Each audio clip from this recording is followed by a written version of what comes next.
I'd like to call this meeting to order. This meeting will be conducted in accordance with the State of California Executive Order N-29-20 dated March 17th, 2020. All members of the subcommittee are participating in this meeting by video conference with no physical meeting location. Members of the public wishing to observe the meeting live may do so on YouTube at mountainview.gov/YouTube. As noted on the meeting agenda, members of the public may provide oral public comments online during the public comment period for an item by signing up at mountainview.gov/CSREI_speakers or by phone by dialing 669-900-9128 and entering the webinar ID, which is 963-2648-3935. This meeting is scheduled to end at 7 p.m. and we have a large number of attendees. In order to ensure that we are able to hear from all speakers and progress through the meeting, speakers will be allowed up to 90 seconds to speak. Any emails received by 2 p.m. today were forwarded to the subcommittee.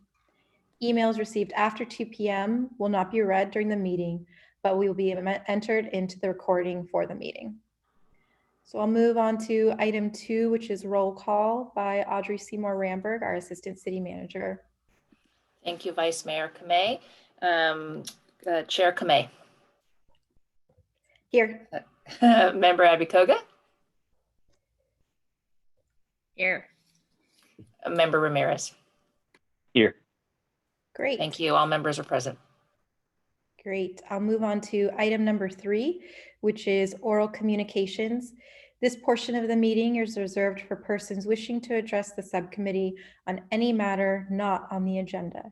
Speakers are allowed to speak on any topic for up to 90 seconds during this section. State law prohibits the subcommittee from acting on any non-agendized items. Would any member of the public on the line like to provide public comment on the item that is not on the agenda? If so, please raise your hand in Zoom or press *9 on your phone. Right, I see 3 folks. And Ms. Seymour Ramberg, will you be keeping time or will that be Mr. Gaines? I will do that. Okay, perfect. It will not be displayed on the screen, but I will verbally indicate when the 90 seconds have elapsed. Great, thank you very much. Our first speaker is David Peters. Please feel free to unmute yourself. Oh, did they disappear? Does anyone else see David? No? Okay. We'll move on to Annette Lynn.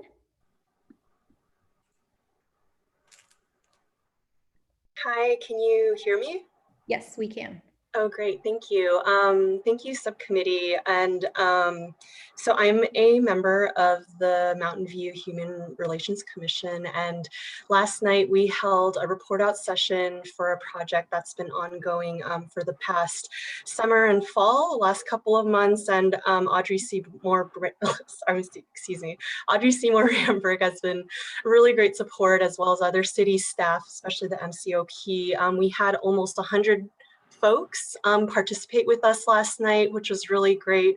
And we got to tell them a little bit about our engagement process and our findings.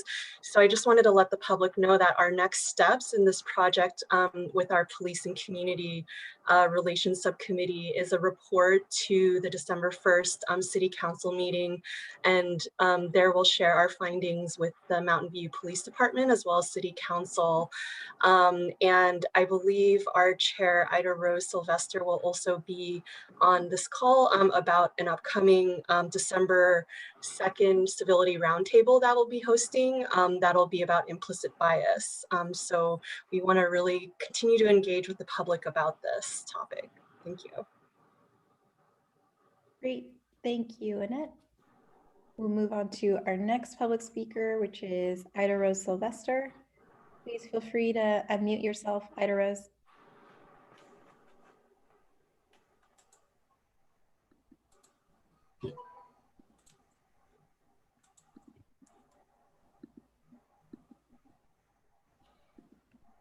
I have promoted Ida Rose to panelist because her version of Zoom does not permit her to speak otherwise.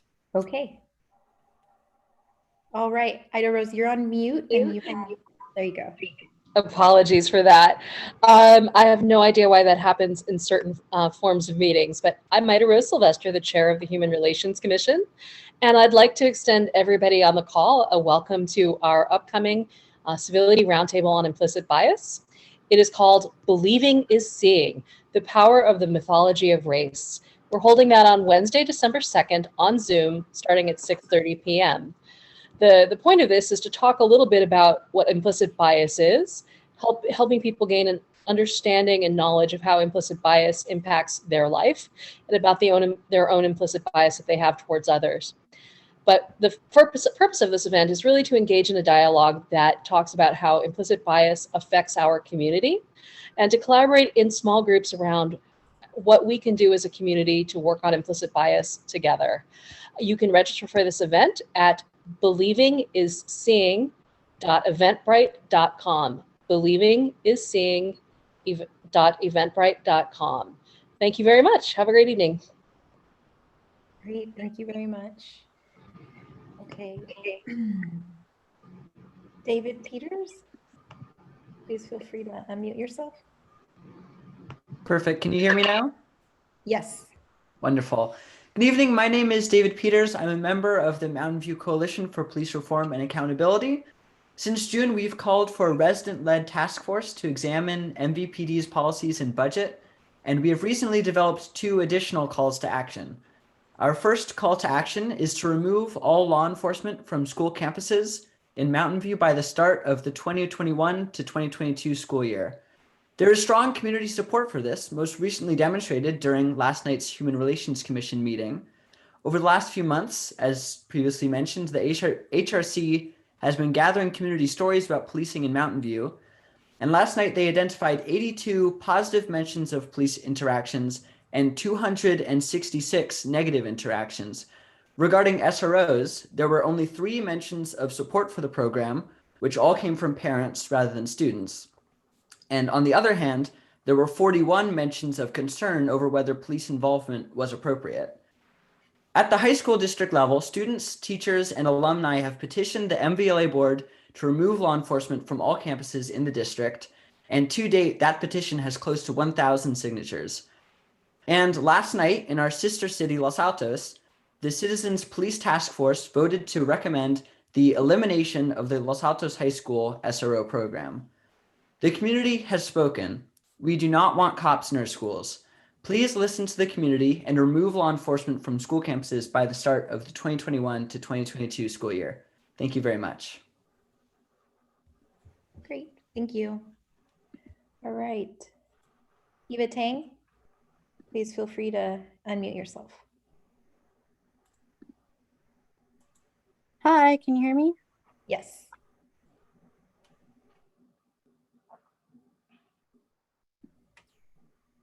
Did she disappear?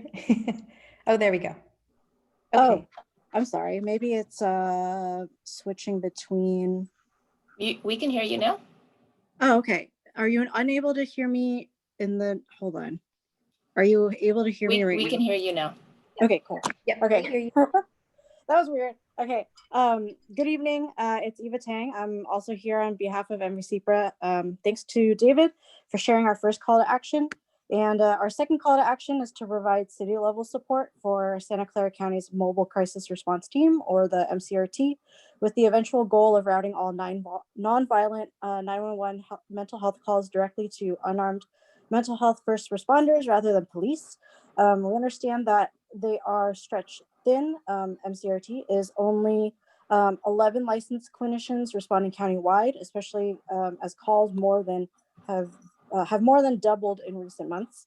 And that's exactly why we've identified the first step as providing city level support, whether it's through budget or personnel. But we need to act now. In 2018, a civil grand jury found that of the 31 people killed in Santa Clara County officer-involved shootings between 2013 and 2017, 30% suffered from a serious mental illness.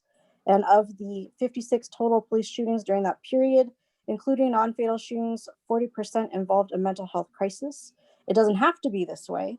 So providing city level assistance to MCRT could go a long way towards making sure cops do less and not more, which was a common sentiment shared during last night's HRC meeting amongst many of our residents.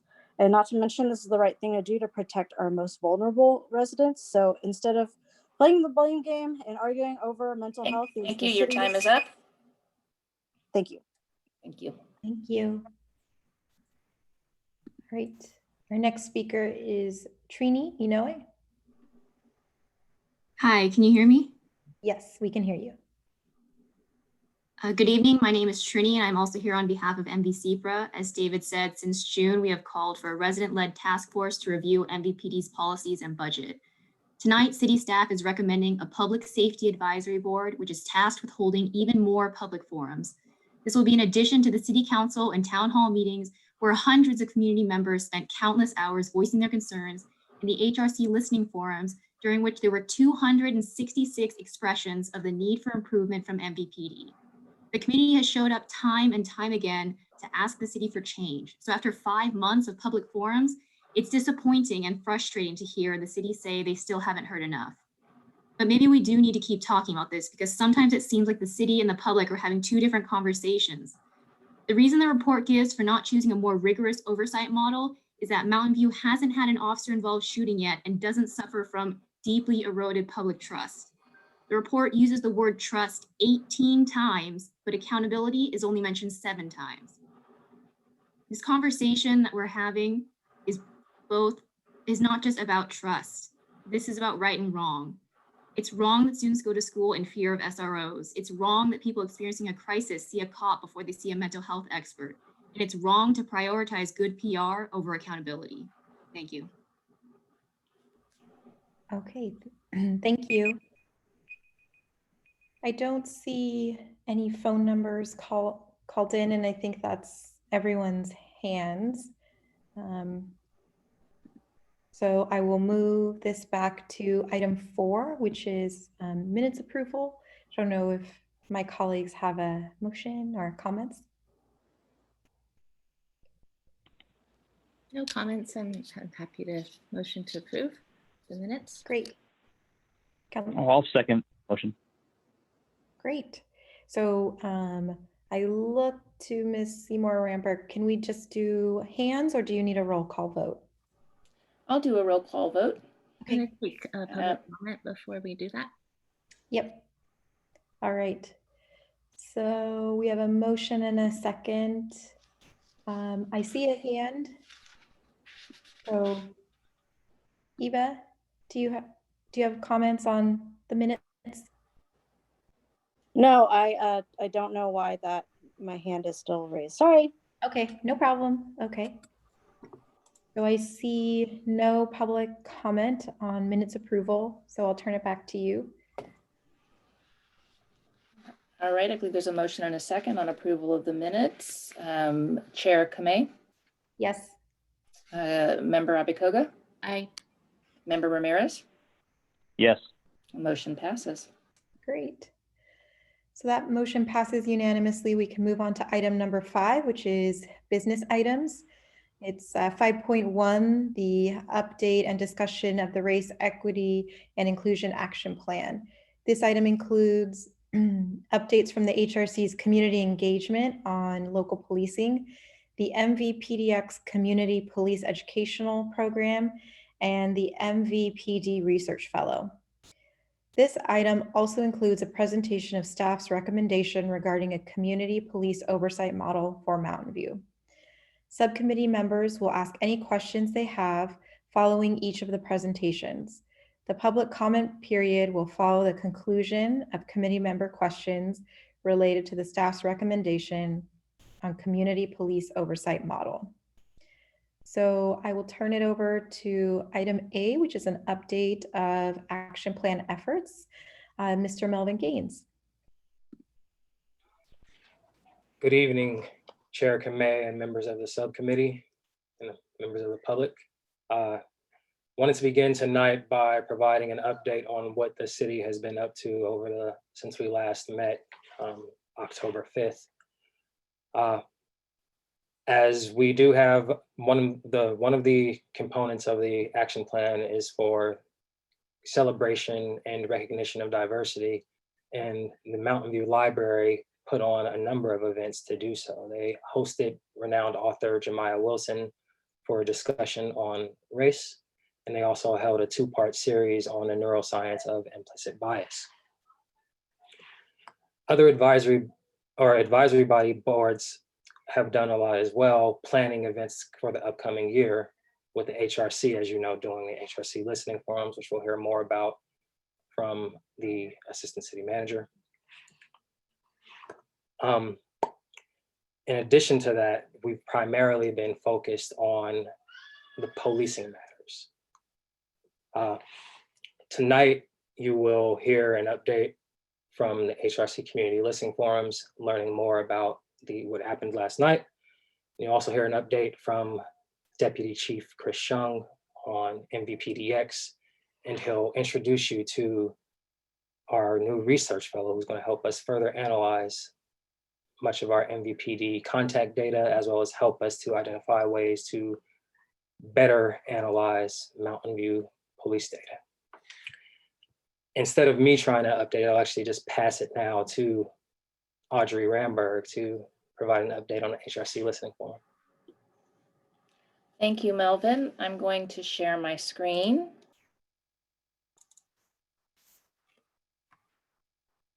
Are you able to see? Great. Yes. Well, we're not at the right part. Let's get to the right part. Good evening. As staff liaison to the Human Relations Commission, I have been working for the past several months with an ad hoc subcommittee, 2 of whose members spoke to you under oral communication. And we have been working to engage the public regarding the experience of interacting with police in Mountain View. To help plan and facilitate the engagement, the city hired the Peninsula Conflict Resolution Center, which is a local community-based organization who has a long history of expertise in this area. We launched the engagement process in August, and it concluded with a report out session last night that has already been referenced. I'm going to provide a brief update to the Council Subcommittee on Race, Equity, and Inclusion at this time. And then the HRC will make a more detailed presentation to the full council on December 1st as part of the staff's comprehensive update on the Race, Equity, and Inclusion Action Plan, and also the work of your subcommittee. PCRC's written report on the findings from the engagement process will be included in the packet for the December 1 agenda. So the objectives for the engagement process were twofold. First, to hear the stories of people in Mountain View about their experiences interacting with our police department, and then to share the information from those stories with the City Council and with the police department. The process wasn't designed as a rigorous academic research project or tasked with developing specific policy recommendations. However, it does provide insight on the experiences and perspectives of a number of people in Mountain View whose voices might otherwise not have been heard. And thus it gives us an opportunity for areas to further explore and improve. The process aimed to engage people who live, work, and visit or spend time in Mountain View who have had direct experience with police in Mountain View. We did extensive outreach to inform people about the opportunity to participate and to encourage that participation with the multilingual community outreach program, using their networks and doing one-on-one contact to people who are Spanish speaking and Mandarin speaking. We did emails to dozens of local organizations, multiple rounds of posting through social media, posting of flyers, and other methods. And we provided people a few different ways that they could make their stories heard. First, we had virtual listening forums with small group dialogues. We also had an online portal in which people could submit their written stories, and then we did one-on-one interviews. The forums were designed to reach different constituent groups, with one in Spanish, one held in Mandarin, one held in English, and one focused on youth.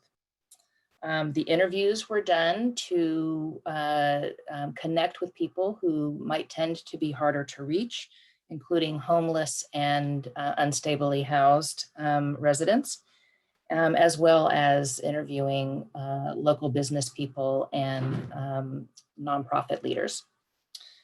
For each of these methods of gathering stories, we asked people to describe the interaction that they've had with Mountain View Police, what happened, what went well, what didn't go well, and what they might like to see either reinforced in the future or done differently. So we had 181 stories collected through these various participation methods. And what our partner, Peninsula Conflict Resolution Center, did was to review the notes from the forums and also the written online story submittals and the transcripts from the interviews, and identify keywords that they then grouped into themes, and then they counted each time a theme was present in one or more of the stories. Now, some stories could have multiple themes, a combination of potentially positive, negative, and neutral themes, even within the same story. And the stories and the themes in the stories can overlap and interrelate. While an analytical approach was used, it is true that with narrative expressions like this, there is some subjective judgment in how to group and label the themes. So it's important also to bear in mind that the stories that we collected were from what you might call a convenience sample. That's of people who are willing and able to share their experiences. Participants were not selected in such a manner to try to represent the community at large. And it's likely that participation may have been limited on the one hand by emotional challenges that those with experiences perceived to be negative might have in sharing their story. And on the other hand, by the lack of motivation that people might have felt to share stories that were positive or neutral. So the point to make from that is that the findings from the engagement process, it's not possible to generalize those to the Mountain View population as a whole, or to particular subgroups within the Mountain View population. However, they still do present a robust set of experiences and that really reflect the lives and the lived experiences of and voices of a number of people in Mountain View. So what I'd like to do in the last two slides is to share the expressions that of satisfaction and the expressions of concern and need for improvement that have been grouped into the themes. Starting, and in the interest of time, I'm not going to go through all of these. You can see them here on the screen. I'll go through the first few on each slide. In the expressions of satisfaction, the most frequent were general expressions of satisfaction where detail was not provided about what the nature of the interaction was, but the storyteller shared appreciation for and satisfaction with the work of the police. In the next theme, which was positive community relations, these were stories where police presence in the community built trust and left a positive impression. In the next theme of helpful police assistance, these were stories where the service provided by the police solved a problem or addressed an issue in a way that was helpful for the storyteller. And then the last one I'll read is the pleasant police interactions. And these are stories where the storyteller experienced the police officer's behavior in a way where they were friendly and caring. Moving on to expressions of concern and need for improvement. Again, I'm not going to read all of these, but you can see them here on the screen. The most frequent of the themes is labeled as behavior that the storyteller experienced as domineering, where the storyteller felt that the police acted in a way that was rude or arrogant or bullying. The next theme is race-based and biased policing, where a storyteller felt that the police contacting someone, or the way that they treated someone, or the assumptions that they made were based on race or socioeconomic conditions. The next theme is police not the appropriate personnel. And these are stories where police were called, but another type of help was wanted. The storyteller wanted there to be someone else that they could call instead of the police. There was a mention earlier in public comment that this is where comments about dissatisfaction with the presence of school resource officers in schools are, but that's not all 41 mentions. This also includes a number of stories where people wanted to have an alternative resource for addressing mental health needs. The next theme relates to the need for police training. And these are stories where people suggested police training in order to improve interpersonal skills by officers in general, or in order to address particular police behaviors that the storyteller felt were problematic. And then the next theme is lack of trust in police, which are stories where people felt threatened by the way that the police was present in the situation, or said that they didn't want to contact the police for fear that the situation would escalate. So I'm going to stop there in reviewing these themes, and that does conclude the presentation that I prepared for you tonight, just as an update. These same themes were shared with the community during the report out session that was referenced by both the HRC members and by the public, which was held last night. And these themes will be described in greater detail in the written report that I mentioned, and the presentation that HRC will make of that report to the full council on December 1st. And with that, I'm available for questions if you want to do that now, or Chair, if you'd like to wait until the other updates are provided. Sure, we can see.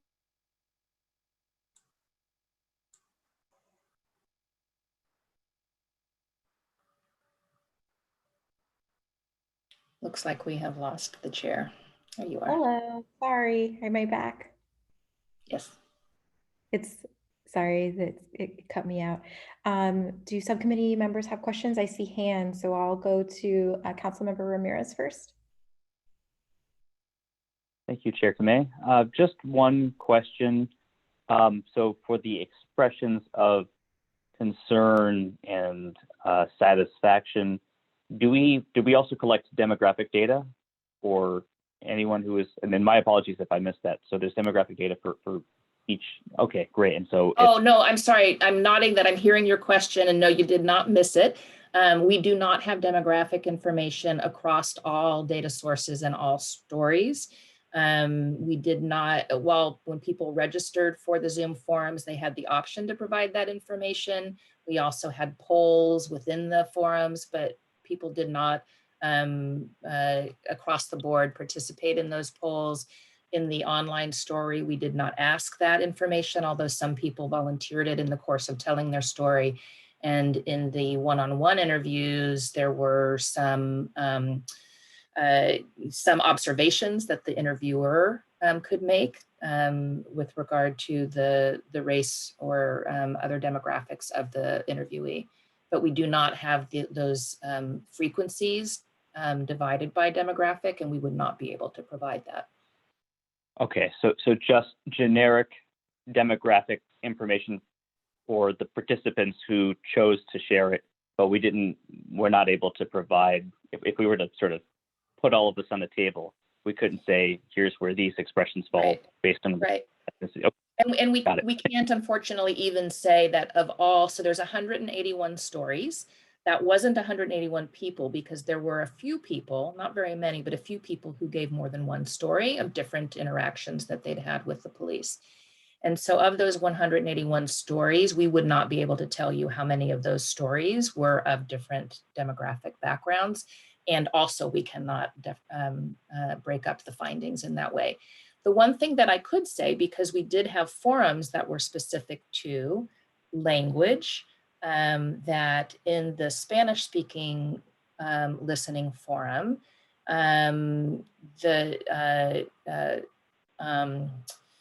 I don't believe we had themes that stood out in a way that was remarkably different for that, from the population as a whole. And I'm sure that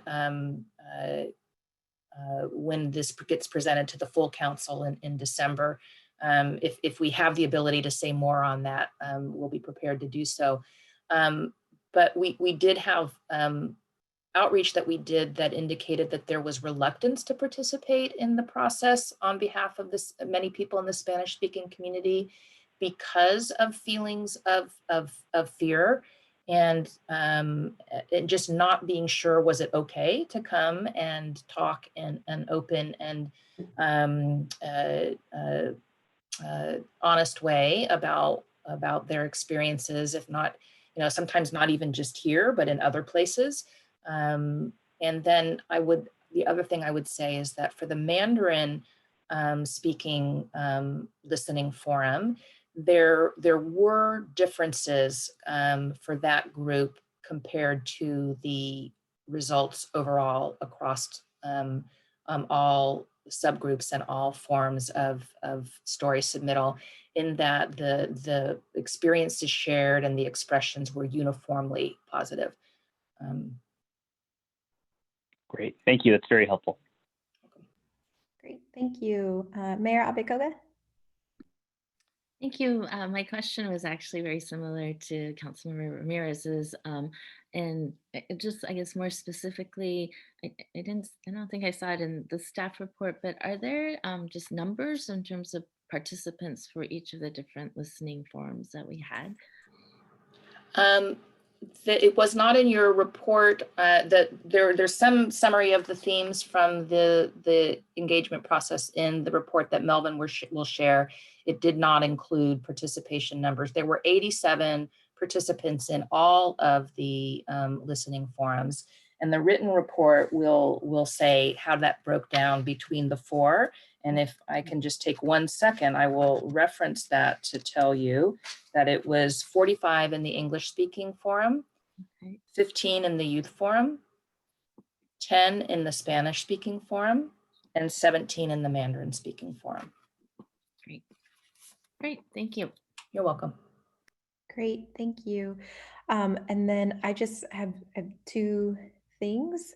One is, I know that the full report will be given to council on the 1st, but I know that there was conversation of also trying to make sure that this information lives on the REI website. Is that true? Are we going to try to make that available as well? So the Human Relations Commission Subcommittee is doing kind of the last rounds of edits and finalization of the report and a transmittal, which is a brief summary. I don't have a specific date by which that will be done and posted, but what I can do, if it is of use, is to post the slides that I presented this evening on the REI webpage, which will give kind of the big top line on the themes, and then the report itself will obviously get into more detail, and as well as talking about the process and the methodology and the limits of the data and all those good things that you include with a report of that nature. Great. I think, I don't know if we need to do a straw poll on that, but I would be interested in kind of having that information available. I see, Mayor Abekoga, your hand is back up. Sorry, I had one more question. So in the forums, when you had the various responses, positive and negative, were those all firsthand experiences, or were there some that were people conveying other people's experiences or what they thought might have happened if it was someone else. I didn't watch, to be honest. I'll be all frank, a little busy. I didn't get to watch them, but I had heard from some participants about what happened, and so I just wanted to, understand, are these all firsthand experiences that were conveyed or not? Thank you for that question. The intended participation was for people who have had experience with local police, not people who are, concerned about policing in general or had experience in other locations. And so people were asked to tell their stories. It is true that some of the stories were provided by perhaps, say, a service provider who observed the way the police interacted with, say, an unstably housed person visiting a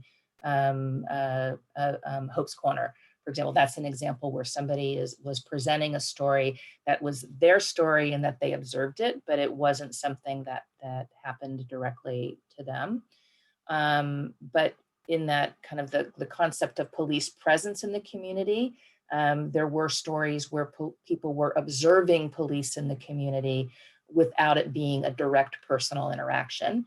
And there were a couple of stories that were openly saying, I don't have an experience, but here's what I think should happen for policing reform. And those were not counted as part of the themes.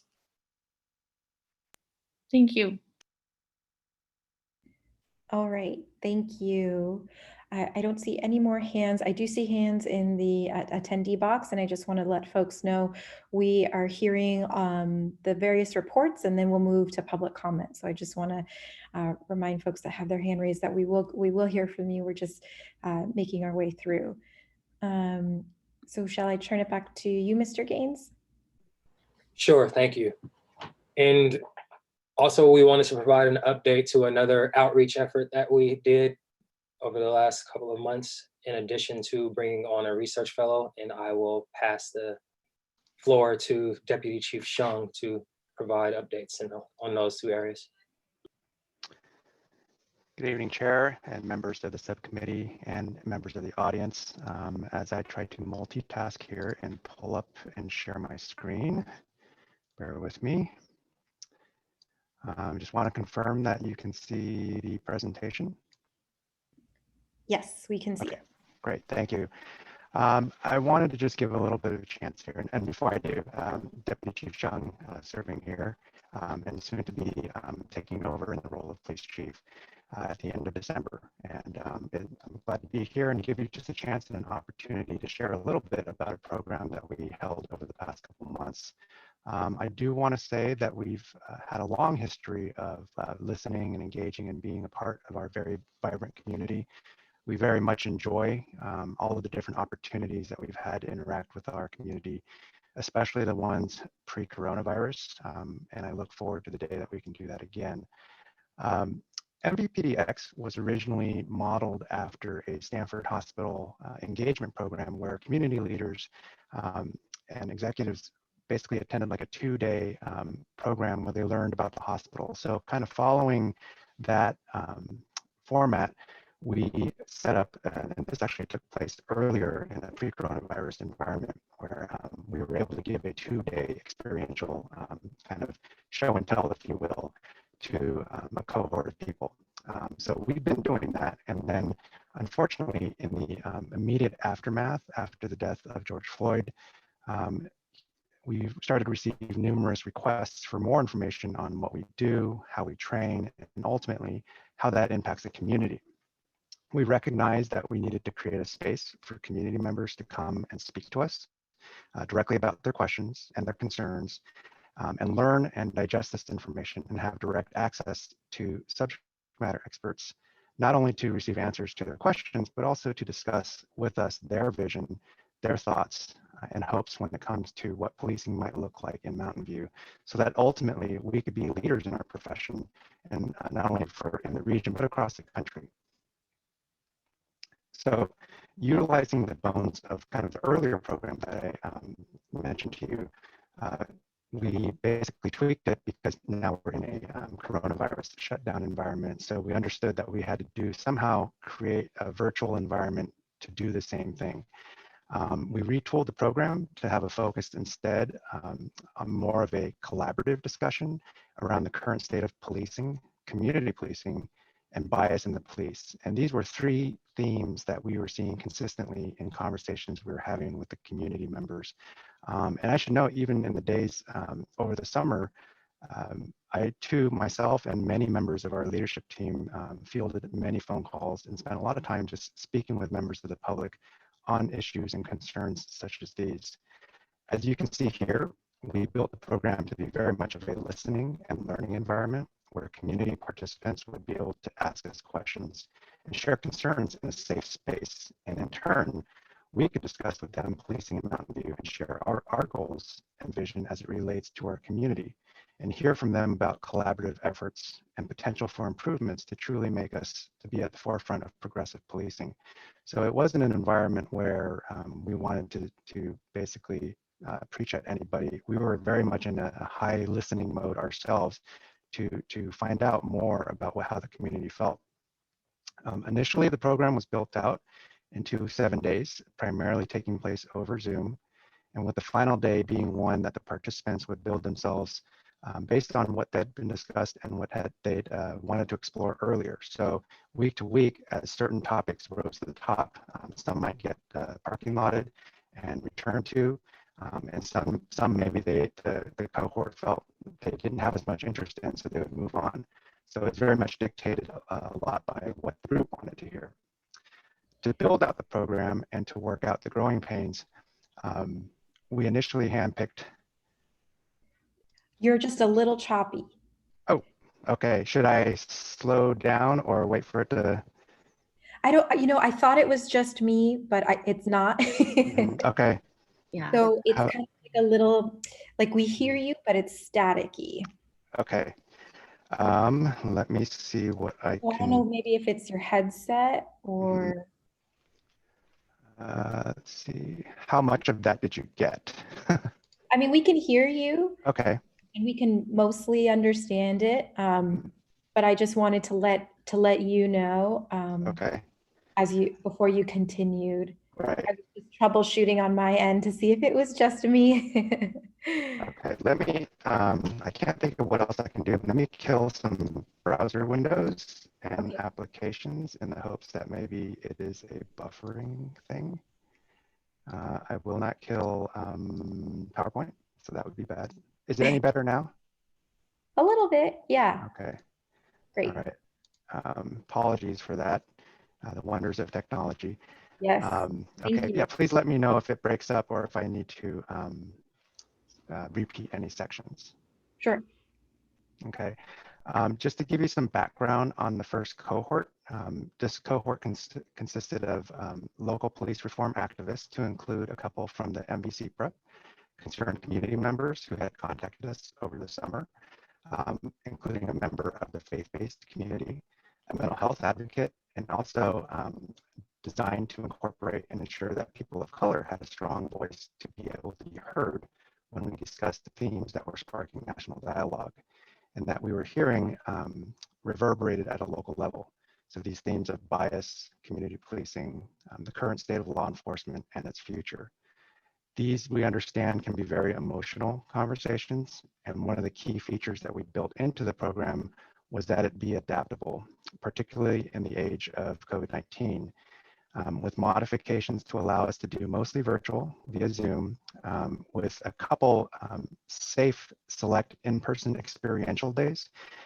It also allowed us to stop, slow down, or speed through different topics depending on the cohort's interest. With those parameters, officers within the department would join twice weekly conversations, either from their office or their homes, to listen in with the group, a total of 10 different residents to start, hear their concerns, and as allowable, share their own stories, feedback, and apply teaching moments. So pretty much every member of the leadership team and many members of the department kind of rotated through and just shared from their own areas of subject matter expertise. In addition, the cohort had what we called PD partners, and basically police department members that were paired up with them. So even outside of this opportunity, they could basically reach out, text them, and have further conversations on any topics that they were had wanted to know more about. So Chief, is there any way you can take like the headset off? I can switch to, let me try to switch to a different, all right. Apologies.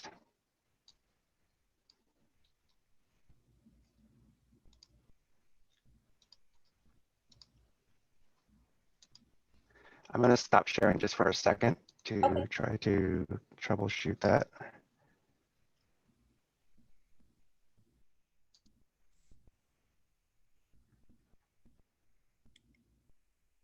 Okay. I hear you very clearly. Sound better. Is that better?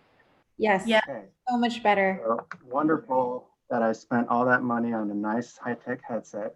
It's not working. Okay, my apologies. I'm going to go back to sharing the screen to finish that out. One sec. Great, thank you. Thanks for working with us. Gotta love Zoom, right? So Yes. okay. Perfect. All right, and you can see the screen? Yes, we can see the screen. Okay, so just in the final two slides here, let me skip down here.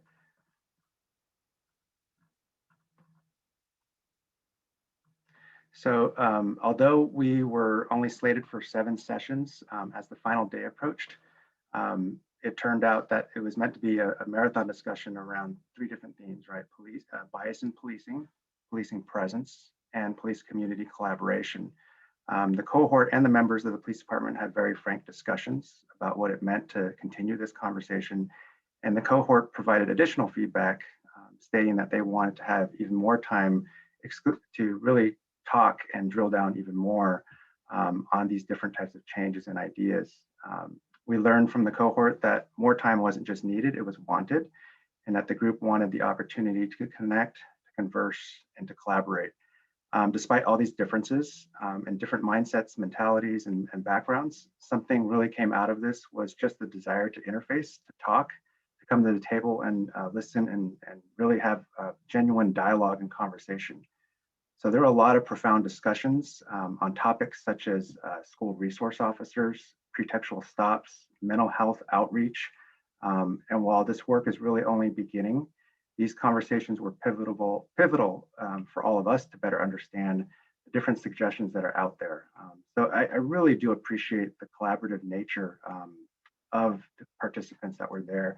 And to just wrap it up, where we go from here, that was a question that we heard a lot through this process, what comes next? And basically what's going to come out of this is we plan to have another cohort in January, and we are taking applications.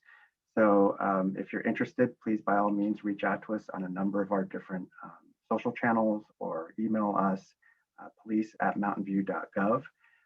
And part of the way this is set up is that one of the graduates, if you will, is a designated ambassador that's been selected by their peers, who will then carry on and be part of the second cohort to help guide those conversations. So that wraps up my presentation. I do apologize for the technical difficulties, and I'm open for any questions if anybody has any. Great, thank you. I will turn it back to the subcommittee to see if they have any questions. Do either of my subcommittee members have questions on this? Okay. All right, Mayor Abikoga. Thank you, and thank you, Chief To-Be, for the presentation. So you mentioned next steps. Has there been some thought about, it sounds like there'll be a second cohort. Is the idea to continue to do this, I don't know how often in a year, or or do you have other thoughts on what could happen with the groups? Yeah, in the theme of adaptability, we definitely want this to be a common, maybe either biannual or 3 times a year type of event, ideally in person. So it's much more experiential that way, but it is in the plans. And I guess the underlying tone there is it's going to be very adaptive to what the current events are, and really where the cohort in question at the time takes us. So yes. Great. And then what is what would you say the expectations are for the participants in terms of like what did they say they wanted to get out of it? Did they get what they wanted to get out of it? Yes. What was some of the feedback? Some of the quotes that were shared with me from some of the participants, this is secondhand, but it was quotes like, we really wanted to. I'm sorry, can you speak up? Your mic is. Okay, close to this. There we go. Yes, some of the participants, as it was relayed to me, shared some things like, we really wanted to hate you coming into this, but I find it hard to do that now. And I think it's not that we necessarily changed everyone's mind, and that wasn't the purpose of it, but I think it was just honest, raw conversations, right? And these are the conversations that are very hard to have online on a comment thread, very hard to have in a COVID environment. But I'm really proud of our staff to be able to pull it off and to do it in such a way that I'm confident that everyone who's part of this, even though the sessions are over, that they remain connected with us and have, they're one text message away from anyone that they met in the program to ask further questions should they have concerns or questions. Great, thank you. Great, thanks. Councilmember Ramirez. Thank you, and thank you for the presentation. I think this is a great program, and I'm looking forward to seeing many residents participate. Just to, again, going back to demographics, I think there's a lot of value in making sure that many different communities within Mountain View are able to participate. And so I'm presuming that this is English driven. Are you looking at having cohorts that are conducted entirely in Spanish or Mandarin or other languages? I think that's probably in like a phase 2 or 3 if we can pull it off. I think these first few was proof of concept, and knowing now that we're good to go.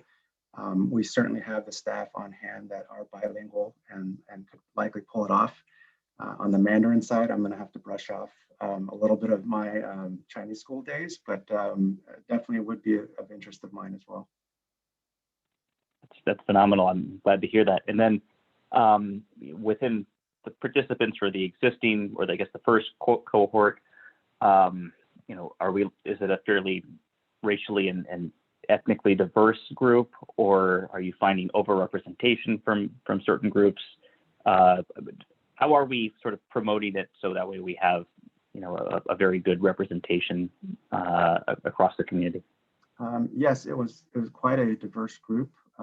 The way we picked it, we wanted voices that were different than ours. And so actually, there's a few attendees in the audience now. I don't know if they want to share, but and so it was a cross section. So we made an effort to not make it just to find police supporters, if you will, but groups like MVCPRA and a lot of these the phone numbers that we got over the summer of people voicing very serious concerns. We kept tabs with them and invited them and say, would you like to take this next step and just have more conversations? And I'm really happy that they took us up on that offer.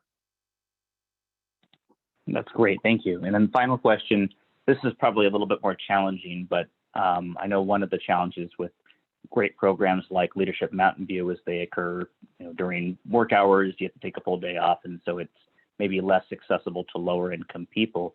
And I think this is the kind of program that we would like to be accessible to everybody.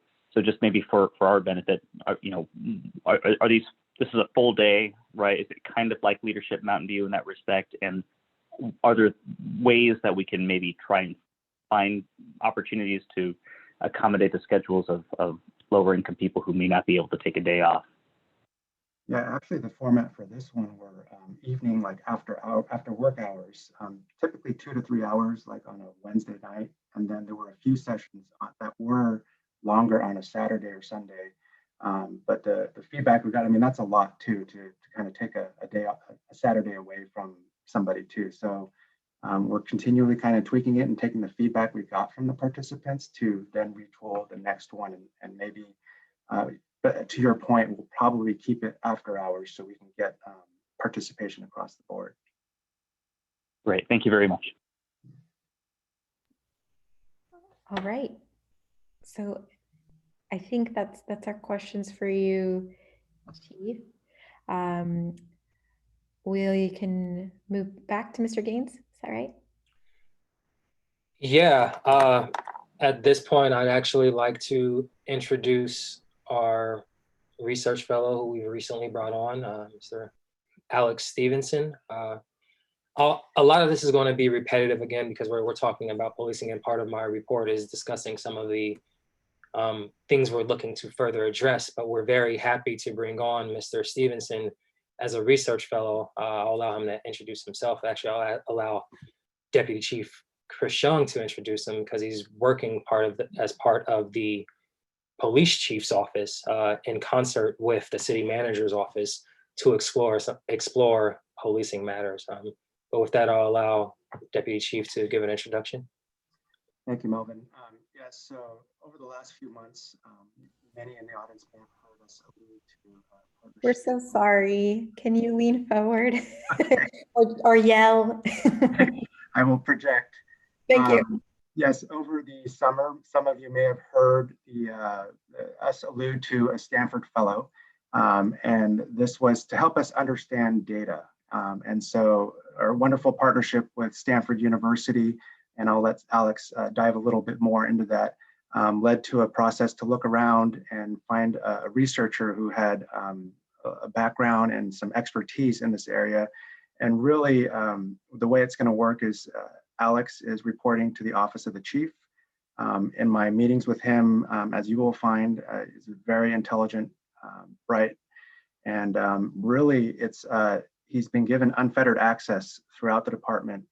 And our leadership has made it clear, wherever he wants to look, whatever data he wants to have, we've already been working with him to help him understand it, but more importantly, to help him give us advice on how to understand the data in a very scientific, rich kind of way. So I'm going to turn it over to Alex to let him introduce himself and maybe talk a little bit about the program as well. Is everyone able to hear me? Yes, we hear you. Is this an appropriate volume for everyone as well? Yes, it is. Thank Excellent. you. Well, it's very nice to meet all of you virtually. My name is Alex Stevenson. I'm a fifth-year PhD candidate at the University of California, Berkeley in the Department of Political Science. My substantive research focus are in the politics of security institutions. I originally came to grad school to look at civil-military relations and the design of military institutions, which is what my dissertation is on. But over the last 24 months, I have taken a fairly large research interest in policing, initially in a comparative perspective, but far more so recently, policing in America. Methodologically, I'm predominantly interested in causal inference, what we can learn, and more importantly, what we can't learn from observational data, as well as ways that we can potentially design programs that are appropriately, from a research design perspective, designed to give us actual causal answers to questions of interest. And so I understand this program, and part of the reason that I applied to it was that Hakeem Jefferson, who's a professor at Stanford University, is a person I have utmost respect for, and Anita Ravishankar, who I believe currently is working at the lab in DC, but is also a University of Michigan PhD, who I also have utmost respect for, were the primary reasons that I applied to the program. So I met the deputy chief as well as Audrey and Melvin later in the process, but the initial reason that appealed to me was that those are two individuals who I believe very strongly care quite a bit, not only about policing in America, but also about the communities that police. And so for me, this role was attractive, not just from a learning perspective, but also for a way to actually understand and hopefully provide some help in terms of information for police community relations for the benefit of the city of Mountain View. And I tend to think, and thus far my conversations within the office of the chief lead me to believe that that's something that the City of Mountain View Police Department cares about as well. So that's what drove me to the program. As the chief said, I thus far have had more or less unfettered access. I believe that to continue. I'm very grateful for that opportunity, and I think it shows at least a commitment at this stage. As I've explained to Deputy Chief and other leaders in the police department, my job, as I understand it, is to be disinterested in the best way possible, in that I'm to look at the data that exists, but also importantly, the data that does not exist in the department. And then also think of ways that we might be able to design interventions to improve not only community relations, but maybe improve other aspects of the department for the benefit of the community. Admittedly, this is my first local council meeting, so I'm not sure if I am open up for questions, if that's appropriate, but I'm more than happy to take any questions or turn it back to Melvin. Well, I guess first we'll just say welcome. Thank you for coming to the subcommittee meeting. It sounds like you've hit the ground running with city staff, and now you can meet the three of us of our 7-member council. I'm not sure if my colleagues have any questions at this point, or I'm sure they just want to say hello as well. And thank you for joining us. And I think for myself, really interested in the data aspect. I think some of the questions you might have been hearing earlier from my colleagues, we're really looking at ways to disaggregate, if possible, truly understand both how the data is collected, what goes into that metric, but also what does that mean, right? What's the story, and being able to connect the dots to true policies is at least something of interest of mine. And so welcome. All right, I'll turn it back to Mr. Gaines. Thank you. Thank you. I am not on mute. So I am going to begin my presentation now on a recommended model of community police oversight for MVPD. Just give me a quick second, please. Great, and I'll just remind those folks in the attendee box that have their hands raised, we're going to take public comment after all the presentations.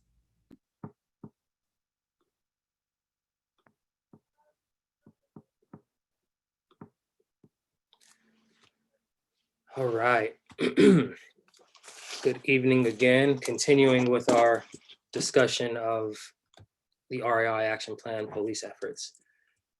So as you all know, we started this effort early or late in the summer when we're caused by hundreds of thousands around the world who marched, rallied, and protested for racial equity and justice since the killing of George Floyd in Minneapolis.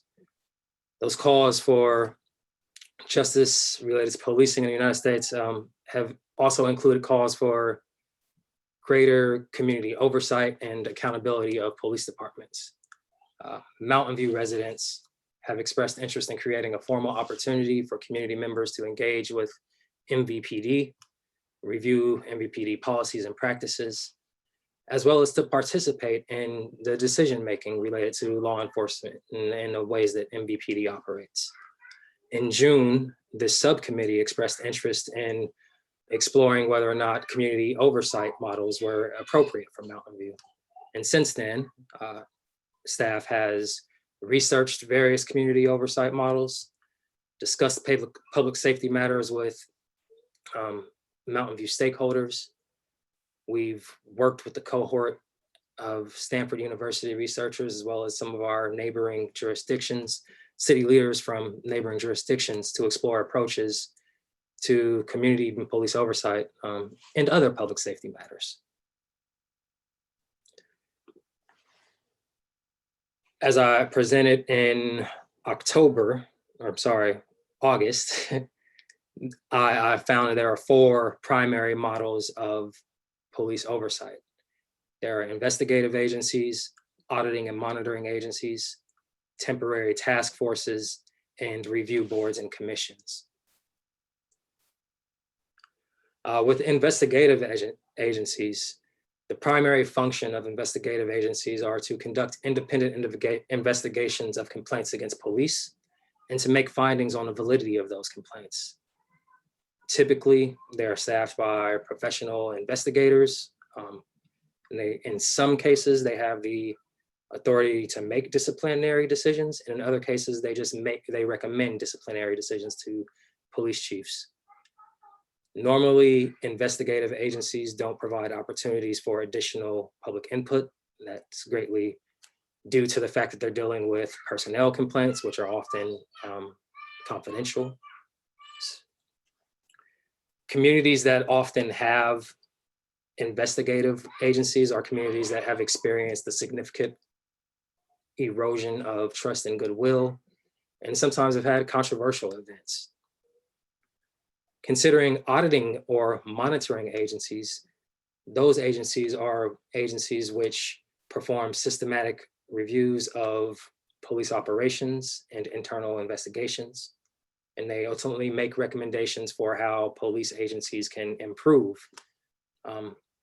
They hire professional auditors who would be those auditing the police operations, auditing the police personnel investigations, and then they'd make recommendations to the police chief and the elected officials, whether it be a city council or a board of supervisors, as well as a city manager or a city administrator.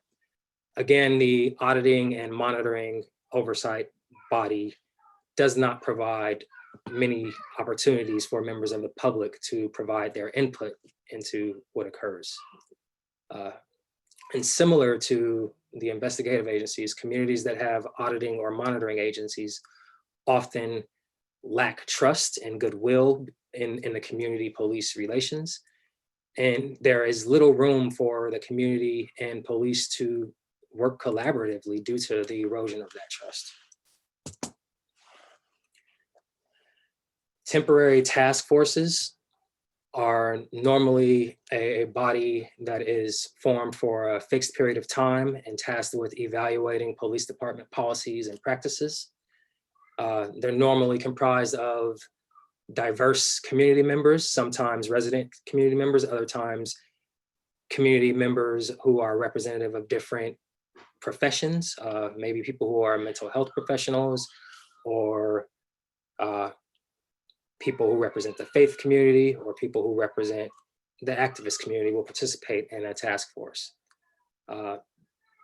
They also are essentially the body of task force members are those who are expected to make community input. So it's not common for non-task force members to have the opportunity to provide input to that body. So the meat of the input that is provided by task force are often only from task force members. Ultimately, task forces make recommendations to elected officials or city administrators or the police department. And of the communities that have task forces currently, I believe I highlighted Stockton, California, and Aurora, Colorado a couple months ago. They've experienced some controversial events that kind of call for an immediate in-depth overview of what's going on in that police department and the need for a very focused group to look at some issues and make a recommendation to come to some type of resolution within a limited period of time. The final body, which, spoiler alert, is my recommendation, is the review boards and commission models. They are diverse in their makeup, but ultimately they either inform and review police policies and discuss public safety matters in order to make recommendations to improve public safety in a locality. Typically, they're comprised of resident community members, but there are many different types of review boards and commissions. Some review boards and commissions are appointed by police chiefs. Some review boards and commissions have members who are appointed by elected officials. And some community review boards are also kind of self-appointed. I provided an example of Melbourne, Florida, And that's actually a commission where it was more organic, and the community members formed that and then got that local city council to approve their articles of incorporation per se. That way the community members who have their own board is able to work in partnership with the police department and the city council. My point is there are various different types of community review boards and commissions. Typically, the common community factors of places that have review boards and commissions might have strained relations between the police department and the community, but normally they're not broken. There's room for improvement. And there are also opportunities for collaboration between the community and the police to be meaningful. And that's a lead to efforts that improve public safety and trust and transparency and accountability of the police department.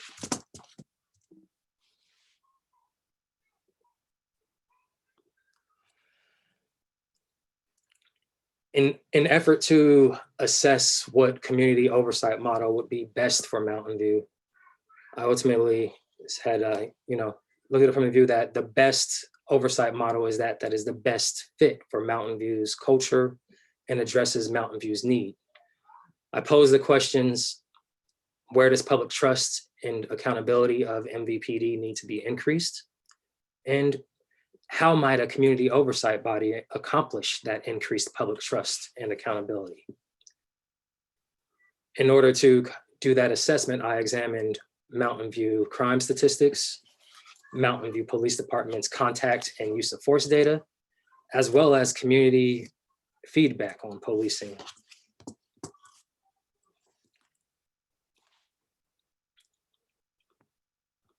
Considering Mountain View crime statistics, I ultimately wanted to determine whether or not there are crime matters that suggest a need for additional oversight of MVPD. Looking at Mountain View crime statistics, you'll quickly notice that the predominant or most prominent type of crime in Mountain View are property crimes, burglaries and like auto burglaries and things of that matter. But ultimately, Mountain View is a relatively safe community, and there isn't much to suggest that the crime rates in Mountain View have led to a call for additional oversight of Mountain View. I don't think that additional oversight is merited based off of Mountain View crime. However, there are opportunities for an oversight body to be an additional way to enhance opportunities for Mountain View community members to share their experiences with crime, as well as to share their opinions about crime fighting efforts. And of the different community oversight bodies, the review boards and commission model, or at the recommendation I'm making, a public safety advisory body board would be the best fit to accomplish this.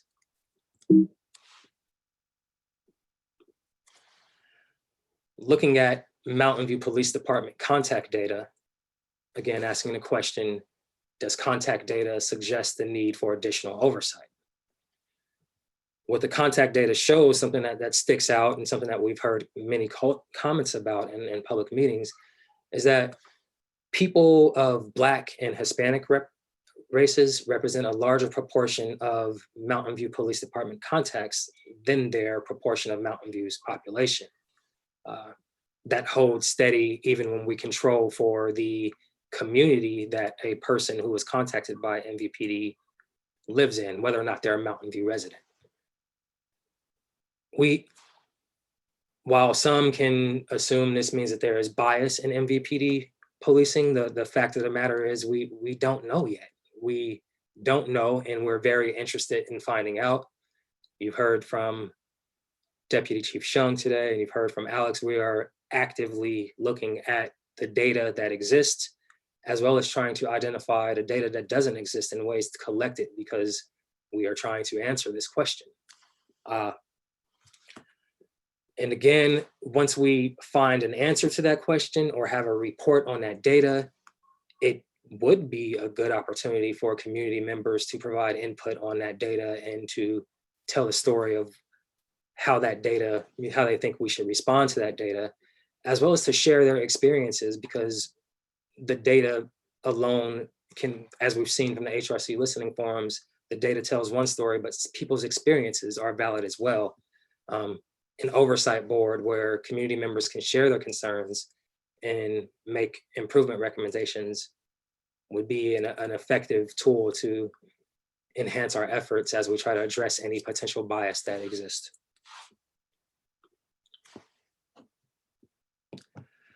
Looking at MVPD use of force data, the question very similar to contact data is, does the use of force data suggest the need for additional oversight?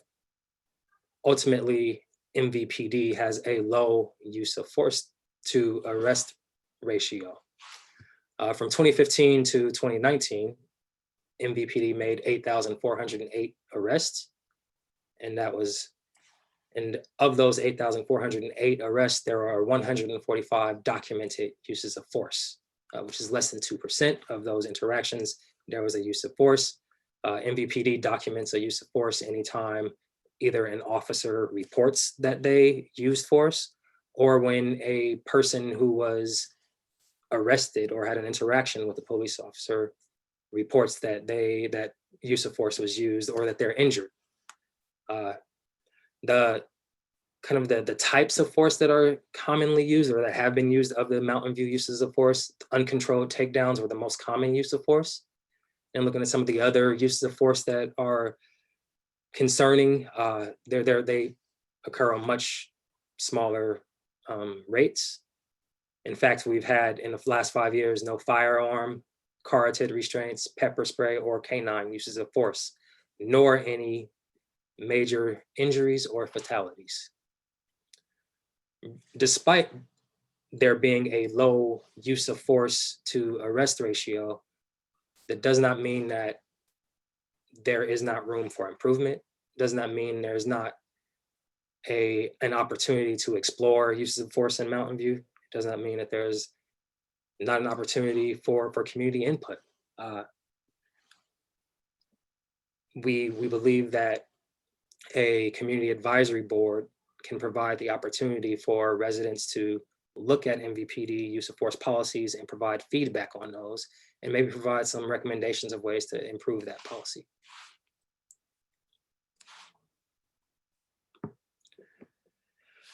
We've heard a lot tonight about community feedback on policing. You heard about the HRC, community listening forums on local policing, and you've heard about MVPDX. But we've also had a number of we've had a number of meetings, one-on-one meetings with community groups and one-on-one with community members to ask them about policing and to gauge their views and opinions about policing. And as you've heard earlier, there are desires in Mountain View to prevent police interactions that result in death or serious injury at the hands of police officer.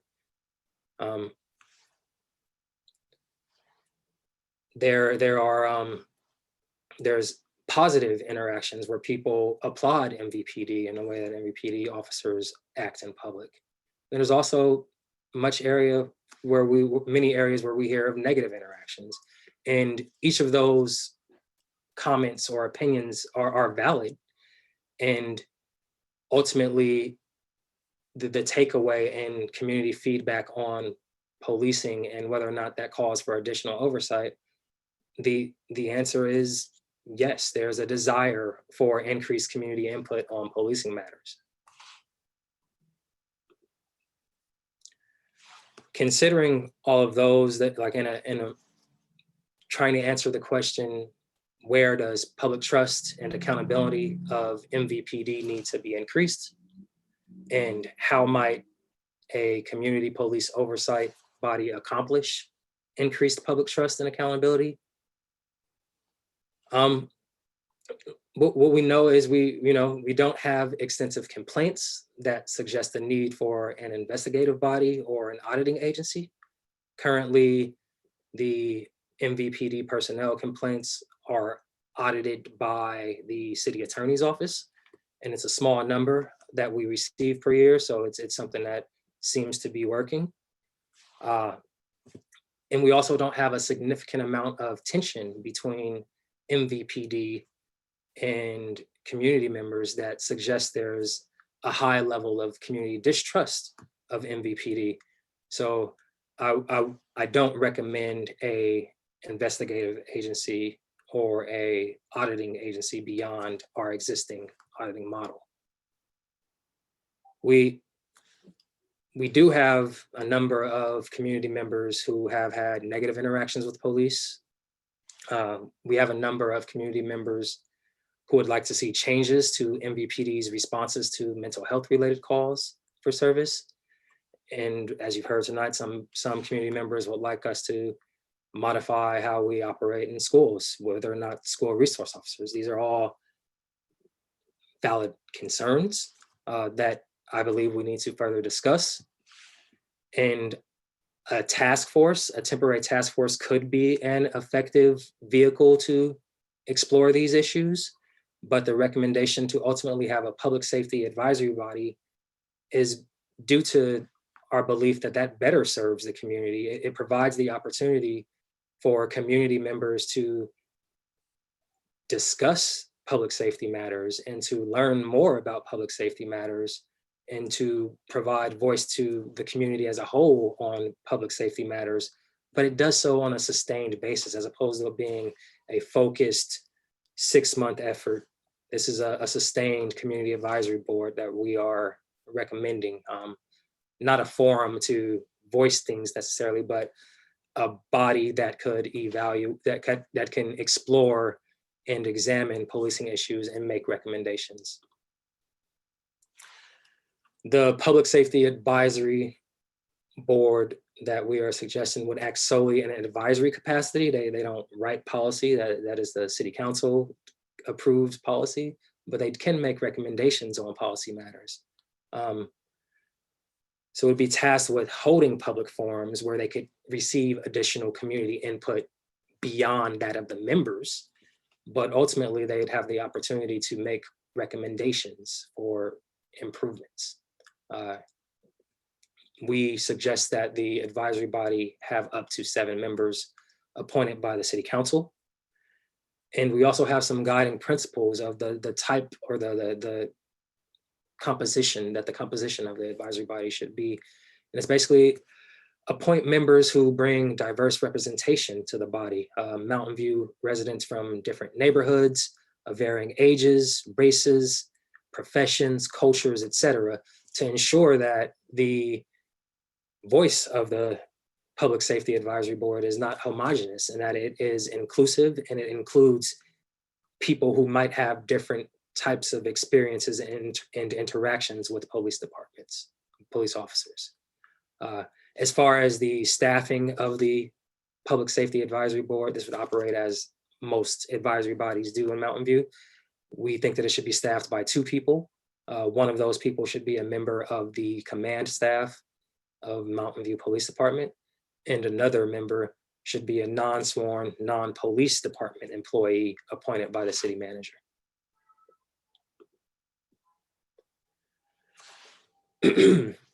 Ultimately, we are looking for this subcommittee to provide input on 2 things. We want to know, 1, do you agree with our recommendation to create a Public Safety Advisory Board?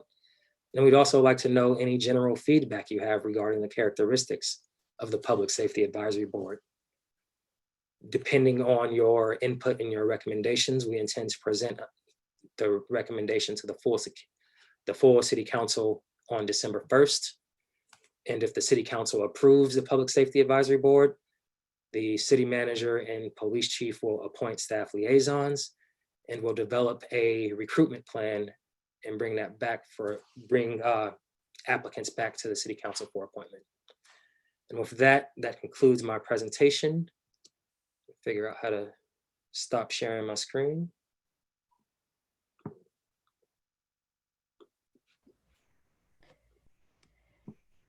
Great, thank you, Mr. Gaines. Do committee members have questions? Yes, Mayor Abekoga. Thank you, and thank you for the presentation. Regarding the advisory board, this is more like logistical issues, but the recruitment, would we expect to add this to our recruitment process for our other advisory boards and commissions, or are we looking at a separate track for this? The timing isn't perfectly worked out yet. However, we are anticipating this occurring once the advisory body is approved by the city council. We would immediately develop a recruitment plan. That probably would require appointment of members at a time that is different from other advisory bodies. However, eventually the appointment process would catch up to other advisory bodies and we'd be able to do them together. Okay, yes. So if it's okay to make comments, that would be the preference, is to try to get all of these commissions in sync. We have a few that are out of sync right now, and we've discussed this as the Appointments Review Committee, but we'd like to try to get it in sync so it's frankly just more efficient and less staff time. And then is there a thought as to how often this advisory board would meet? As I know some of our commissions meet twice a month, some meet once a month, some meet, I think that's it, but we could be open to other frequencies. Yeah, and we initially we would probably start with a monthly meeting. This isn't finalized yet, but we're thinking a monthly meeting initially, and then maybe that could be bi-monthly meetings depending on the work plans that are provided. And I see the city manager. Go ahead, Ms. McCarthy. Thank you, Vice Mayor Kamei. Yes, so Mayor Abikoga, I think as far as the timing and how often the advisory board would meet, I think that is really going to depend on what we have going on in terms of what the advisory body is going to discuss initially. So I think you mentioned that their advisory bodies meet at different times. And so I see that this body would probably meet over time a few times a year. I don't know if it would meet monthly like all of the other advisory bodies do, because not all of them meet monthly, or I should say like some of the advisory bodies do. I think it's really going to depend on what we have on the agenda, what's happening. So I don't necessarily want to commit now to an exact time, but I think certainly it would meet frequently, but I think we would have to iron out exactly how often it would meet. So then, are you looking for suggestions on what topics might be covered by the advisory board, or will you staff come up with that later, or are you expecting once the board, if it's actually formed, to come up with the topics? Thank you, Mayor. So yes, I think we do have an idea based on a lot of the feedback that has come out of this subcommittee on what some of the most pressing topics would be coming out of this. So we certainly hear that there's a lot of demand for further discussion about the mental health aspect, or calls for service for homelessness related calls. So I think that's certainly something that would be discussed. Just general relationships with the community. I think that's something that's coming out of this too. We have already changed many of our use of force policies, but I think that's something that could be explored further. So I do think that a lot of topics have come out of this subcommittee meetings over the last several months, but that is something that I think we will work to recommend as the months go forward, what the topics would be. But I definitely think there's a lot that we can tackle once the board gets going. Great, thank you. Yes, if I can add comments. So my thought was, since our subcommittee is actually ad hoc, at some point it will come to an end. But a lot of these issues that we are exploring are going to take more time. So my thought was that perhaps this advisory board, if it's formed, can continue in the work. The other question I had was, when we talk about public safety, we've been focused on police here, But the reality is we cover fire and EMS under the heading of public safety. So should we clarify that? Should we actually, change the name of this advisory board to be more reflective of what we are discussing, or was there thought about covering those other departments as well? There was thought, not specifically to get into fire and EMS as a public safety matter. However, in regards to some of the discussions we're having about policing, right? If you're going to discuss whether or not the police department should be responding to mental health, then that mental health response could become a public safety response that is not really related to police. So that's why we wanted to leave it at public safety, because it's more encompassing of the different things that we may discuss. Okay, great. Yeah, I think if we can just clearly define what the purpose or the responsibilities are, then that would be helpful. So that I don't want us to like overextend. So yeah, so let's just define that. Great, thank you. Great, thanks. Councilmember Ramirez. Thank you, Chair. Just a couple of quick questions. And I think, Melvin, you touched on some of these during the presentation. So the first, there's a lot of, I think, really valuable quantitative and qualitative information in the report. One thing that I think we didn't dive too deeply into is the complaints that have been, I guess, submitted related to MVPD. Do you happen to have statistics for the complaints and how many of them were sustained?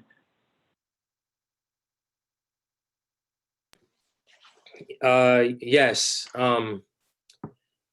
We were able to look at MVPD personnel complaints from 2016 through 2019. And in that period, there were 29 personnel complaints. Of those 29 personnel complaints, 10 were initiated internally, like not by a resident, initiated by members of the police department. And of those internally initiated complaints, 7 were sustained. Of the 19 civilian initiated complaints, 1 was sustained. In 7 of those instances, the personnel complaints were determined to be false allegations after the police department reviewed the officer-worn camera footage. In 5 instances, the officer's actions were in adherence with the department policy. And in 5 instances, the complainants actually decided not to cooperate with future investigations. So none of those were sustained. 19 complaints from 2016 through 2019, of which 1 was sustained. Got it. Thank you. And just to clarify, so part of the rationale for not recommending something like an auditing or monitoring function is there just isn't the volume of complaints to really sustain that kind of functionality. Is that right? Yes. So were we to have an independent investigator looking at MVPD personnel complaints, right now that person might be able to look at, if you're looking at the average of the number of complaints we receive per year, that independent investigator would be investigating 5 complaints per year based off of current trends. Similarly, with auditing, an auditing agency, were we to create a department or have an independent auditor review the investigation complaint processes and proceedings, they would also be looking at about 5 instances per year. Our city attorney's office currently provides that service to us, and we believe that that's sufficient right now. Got it. Okay. And I see City Manager McCarthy. Go ahead.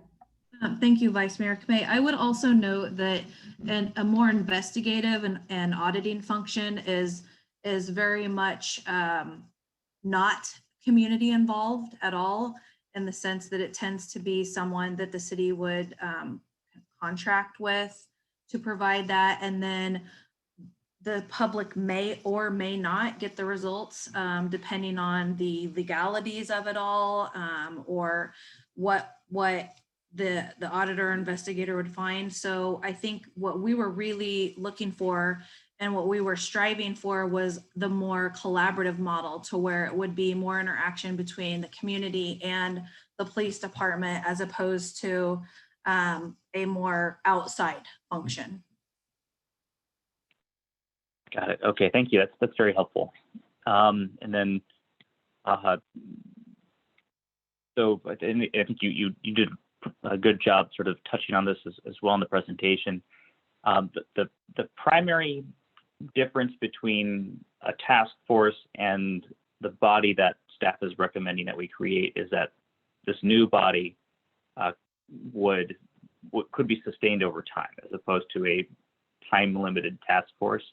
So in every other respect, they're functionally equivalent.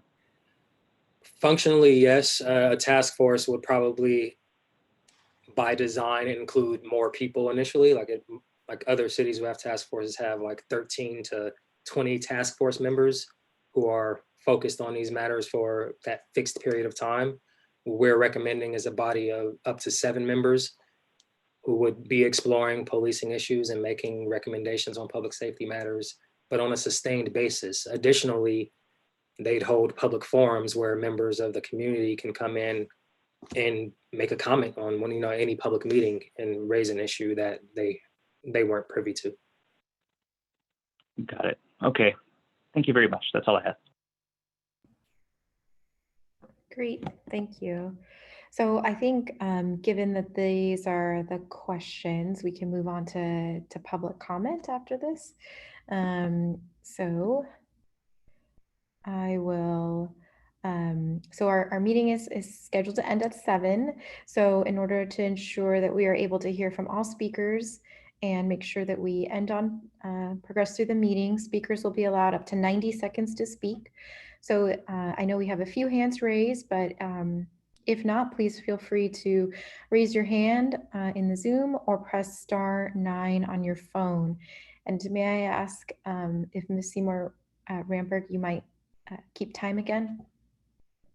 Great, thank you very much for your willingness. Okay, and I see Bruce, you're already in. Yes, I am. Okay, there you go. Okay, I just have a couple of things, thank you. So I participated in MVPDX and also the HRC sessions, and I just wanted to comment that the discussions that took place within MVPDX and in the HRC sessions were somewhat different regarding the take on the status quo.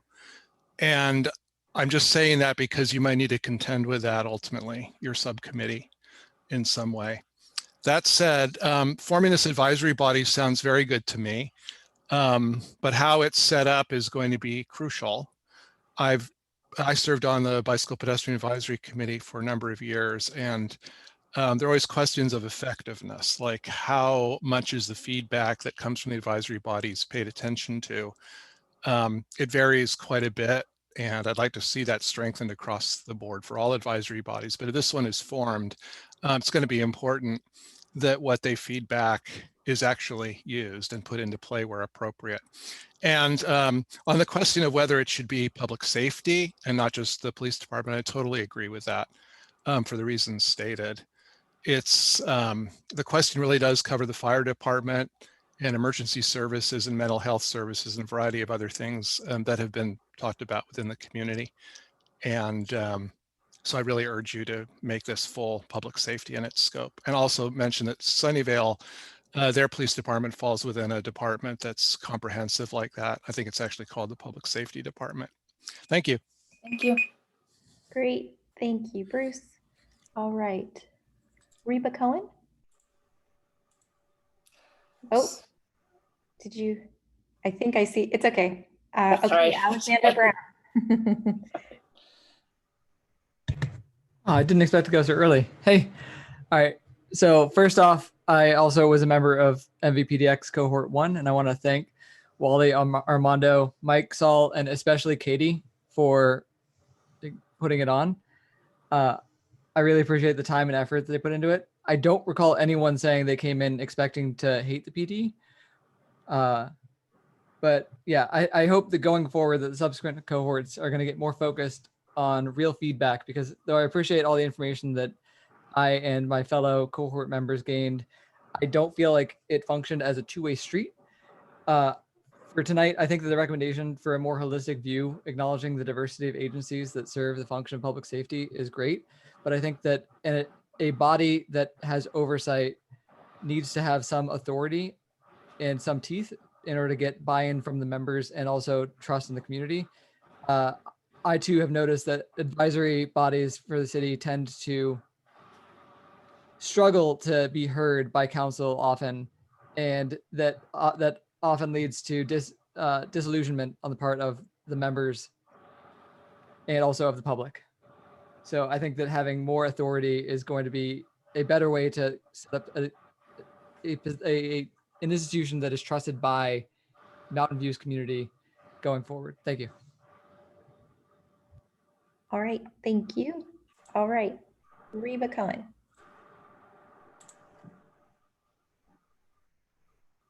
Please feel free to unmute yourself.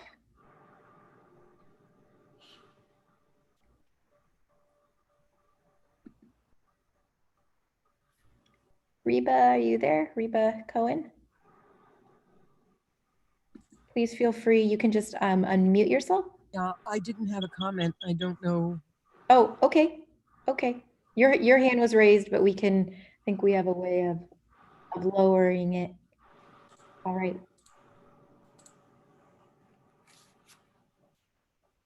All right. And Misty Maramberg, I think this is the same Alexandra Brown as before.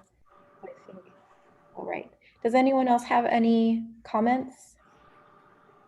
All right. Seeing none, I will move it back to the panel. Councilmember Ramirez. Thank you, Chair. I'm going to go ahead and move the staff recommendation. I think it's a very good start. There's a lot of data that we're still collecting that needs to be parsed through. I think it'll be helpful to have an ongoing body rather than a term-limited body, just because we know that there are a number of complex matters that we'll have to address, and it will take some time. I think it's been a challenging year. I had a conversation with a member of city staff earlier, and we were talking about the complexity of the issues that we're contending with, and between housing issues, COVID response, the racial equity and justice issues that we're working on. It's not all going to be resolved at one time, and I think having a sustained community body that looks at these issues and makes recommendations to the council, has access to staff and is supported by staff. I think that's a great start. Just for whatever it's worth, I'm not opposed. I think auditing generally is an important concept. We've talked about this, I think, in our goal setting a while back. So it's not something that I think we should not consider at all. But I think Melvin provided some very helpful statistics about whether there's a need for it right now. But just as a concept, I think it's something that we might want to explore over time as the the data justifies it. But the staff recommendation, I think, is a strong one. I really appreciate the work that you've all put into this, and I look forward to seeing the work that this new body will do and the recommendations that it'll bring to council. Thank you. Great, thank you, Mel. Thank you, Councilmember Ramirez. Mayor Koga, did you want to? Okay, go ahead. So I guess I will second the motion, the staff recommendation. And I just want to thank staff for all of your hard work over the last several months on the various issues that we've been discussing. And I want to thank our public members too, who have participated in this. A little disappointed. We started out with probably 50 people, we're down to 17, but I also understand that, life goes on, and that's why we are here and we do the work that we do, understanding that a lot of these issues are complex and they take time. And I think we, said that in the very beginning, and where we are now, we are really beginning to engage, or really kind of getting at the tip of the iceberg, and these issues are going to take more time. For instance, I've been doing quite a bit of learning it myself over the last several months, and this issue of mental health providers and alternative service delivery model. Though it sounds, it sounds like easy. Folks refer to Oregon often and the cahoots model. I've discovered it's actually quite complex because of our relationship with the county. The county, as someone mentioned, yes, the county has a program, but they are unable to staff it adequately. There's funding issues. I know that we've begun to look at whether we could do something on our own. There is a nonprofit who is looking at trying to launch a pilot program.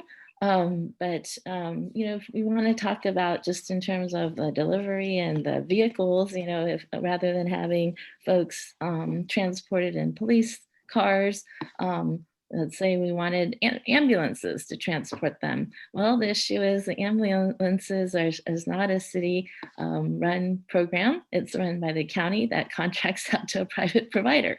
So there are a lot of layers to all of this. And so we have to really, unpack all of this to really be able to figure out what can work for us. So it's an ongoing, very detailed issue. And I'm glad that we are engaging in this. I'm also glad that, in light of, it's been challenging for me because I, understand the national tenor, what's happened nationally. And I think we all want to be mindful and respectful of that. But we've been trying to relay that to what's happening in Mountain View. And I think the story, and I appreciate the stories that have come out, but you look at the data, the stories, we're a very different situation. We're not Minneapolis and we're not Atlanta, we're Mountain View. And I've spent the last 4 months, frankly, walking the streets, reaching out to people, participating in forums, and I've heard from a lot of people. And frankly, it's been mostly positive. I had a gentleman just out of the blue say to me a couple of weeks ago, I have to hand it to Mountain View. We have the best police department and fire department around. So, that's the story that I've also heard, and I think it's important to to acknowledge all of that. We as council members have to represent the entire city. Appreciate the folks who've been engaging in this, but again, there's different perspectives out there, and we frankly hear from a lot of people, and I think we try to have our finger on the pulse of this community. And so what I've heard has reaffirmed my impression of our police department, that it is a well-run organization. But of course, there's always room for improvement. And that's why I support this idea of an ongoing advisory board. I don't want to do something just because of some incident that occurred. I want something that is continuous, and I think, the issues that I would like to see incorporated into the work would be the issues that we have talked about. It could be, and I remember, and I don't know where the HRC is on this, but when I was on the HRC almost 20 years ago, it was actually a time when the HRC was trying to find things to do. And one of the areas that we took on was racial profiling. That's the terminology may have changed, but perhaps that could be shifted to this advisory board. I know there was, talk about interest about budgeting. We can include that. The mental health issue provision piece can be incorporated. And then one request I would have, however, is that the appointees, if we can do this, I would ask them, or I don't know if we can make it a requirement, but that they participate in MVPDX.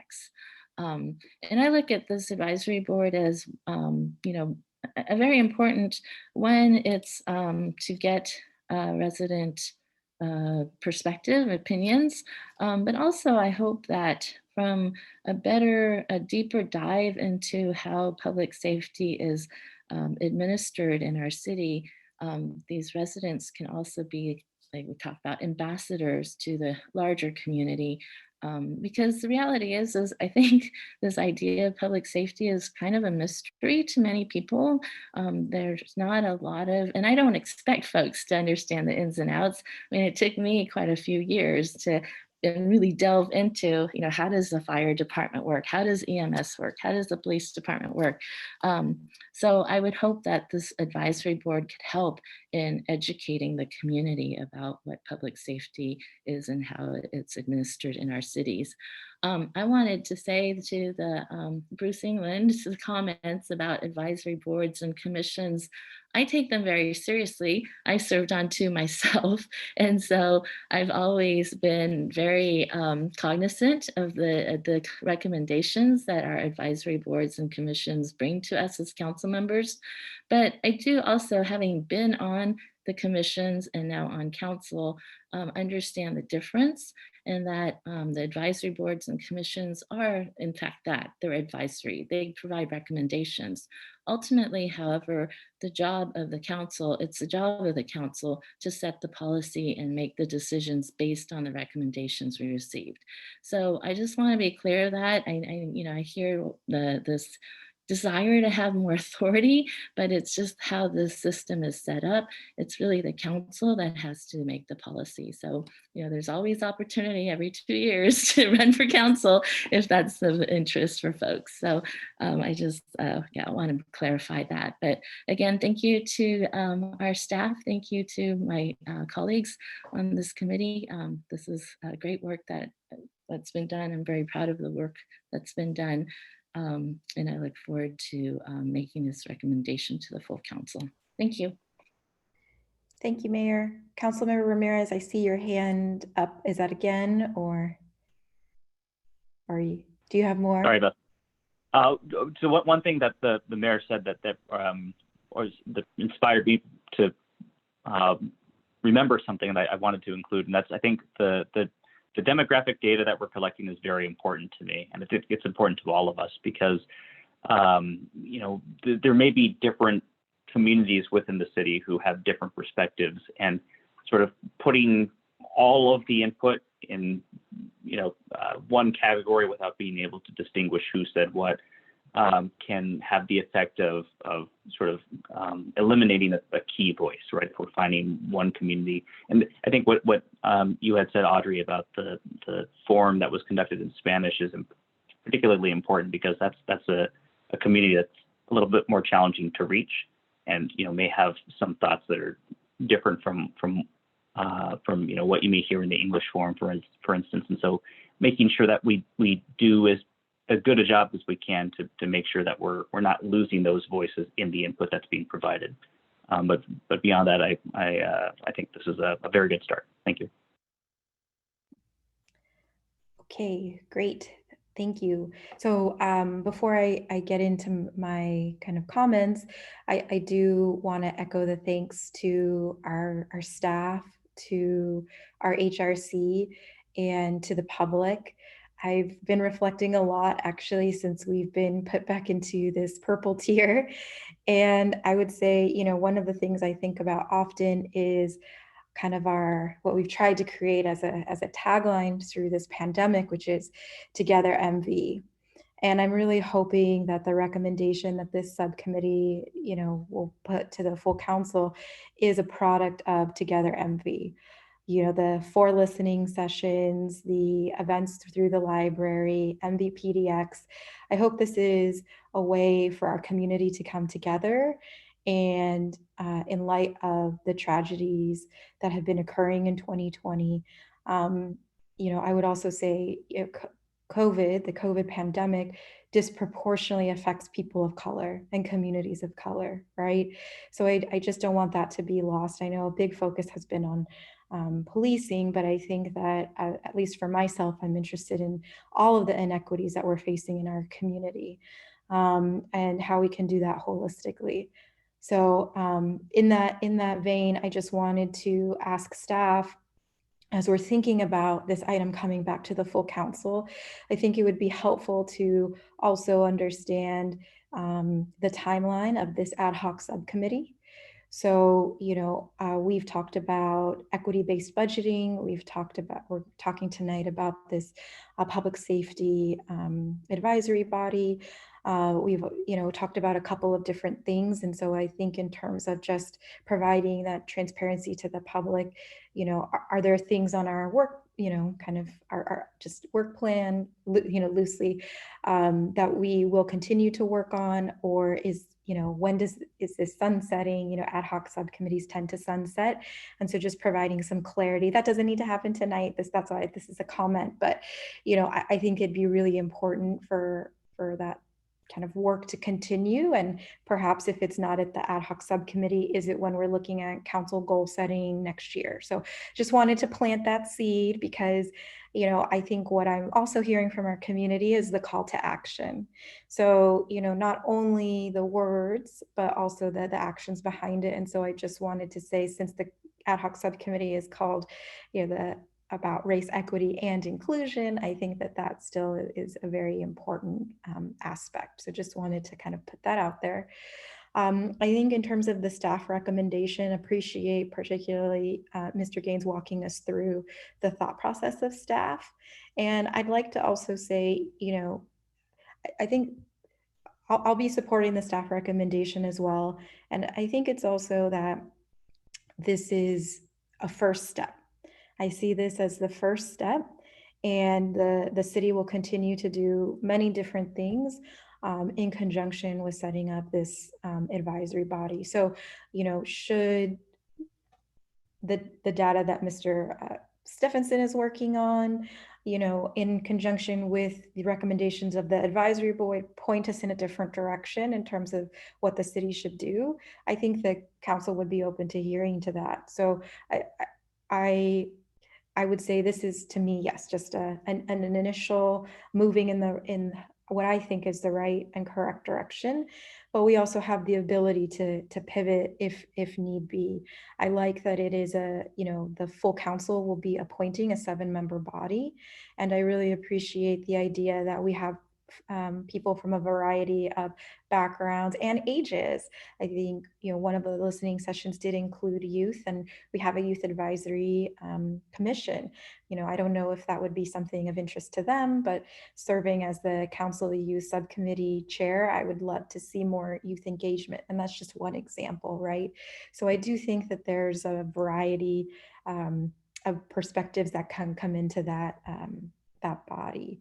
So I think I answered both questions 1 and 2, and hopefully that gives staff enough food for thought. And then I think just to circle back to something I said earlier, which is, I did attend the first portion of the report out last night. I know not all of my colleagues had that opportunity. I know that will be available before the December 1st council meeting, but for anybody who doesn't have that information, I think trying to put that up would be very helpful. I also think perhaps looking at, I think Councilmember Ramirez and the mayor touched on this a little bit, our outreach methods. It sounds about like 200 or so people participated in the various forums, but our population is near 90,000 people.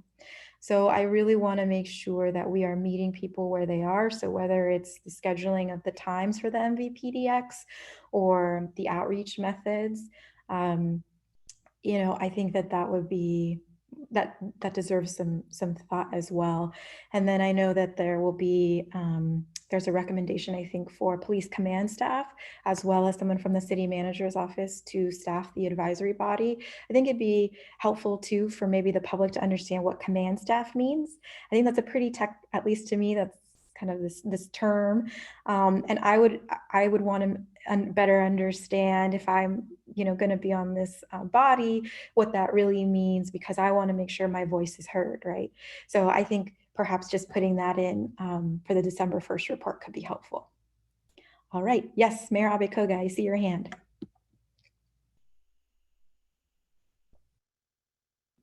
I think you just have to unmute. There we go. Thank you. So you brought up a great point, Chair, about subcommittee and our mission. And I believe in the very beginning, we did lay out a list of areas we wanted to cover. And, one, we've made some progress, for instance, on the equity budget, equity-based budgeting. The council approved that the other night at a council meeting. My understanding was, I think we talked about like land use, and some of the concepts are to be incorporated with, I believe, our R3 zoning changes. So perhaps it would be helpful for the December 1st council meeting if there could be a mention of what has been accomplished already, and then a list of what we still would like to look at moving forward. And that can help us decide how much longer this committee should continue, and in what other way we will address those issues that were brought up. One thing I just wanted to mention too, and I know we're past time, but the public talked about SROs, and I wanted to, this is something I realized, was that we have two high schools in Mountain View and Los Altos high schools that our students attend. My understanding is our police department jurisdiction is from Mountain View High School, but Los Altos High School is actually under Los Altos PD, police department. So I just want to make sure that that distinction is understood, because it's not all about what our police department is doing. And we do have a neighboring city that that covers the schools that some of our students go to. So I just want to clarify that as we look at more closely at this topic of SROs. And my understanding is that the high school board is looking at the issue, but they have not made a decision, and it's really up to them to decide what they want to, if they want to continue or not. Thank you. Great, thank you, Mayor. And I saw some heads nodding from our police department on that, so they concur. If there's any other discussion on this item 5.1. Okay, so seeing none, I'll move on to item 6, which is subcommittee staff comments. Is there anything anyone would like to add? I'm sorry, did we actually vote on the item? Oh, sorry, I'm just trying to end on time. So there was a motion and there was a second. Thank you, Mayor. And then I need to do public comment on the motion. So if there are any folks in the attendee box who have public comment, if we actually no, you just need to, it's a discussion amongst the. Okay, so I think we had a fruitful discussion. So Ms. Seymour Rainberg, could you do the? Yes, roll call vote on the motion. Chair Kamei? Yes. Member Abikoga? Aye. Member Ramirez? Yes. The motion carries. Great. All right, now I can move us on to item 6, subcommittee staff comments. Does anyone have any? All right, so seeing none, I will move us to item. Yes. Sorry, Chair.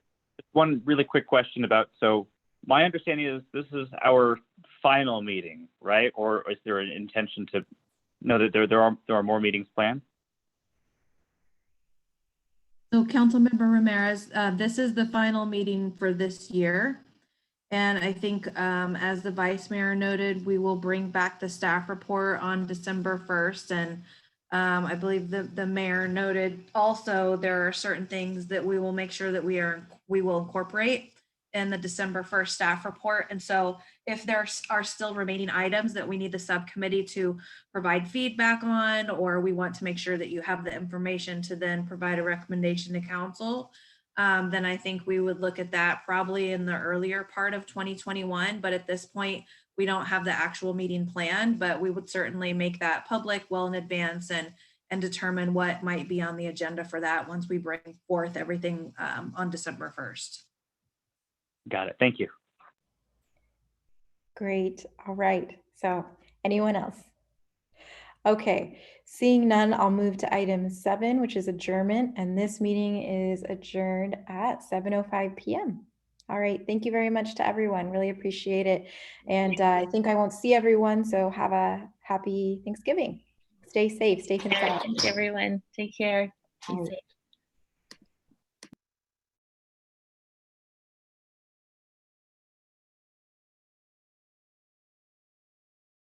Hi, are we still broadcasting?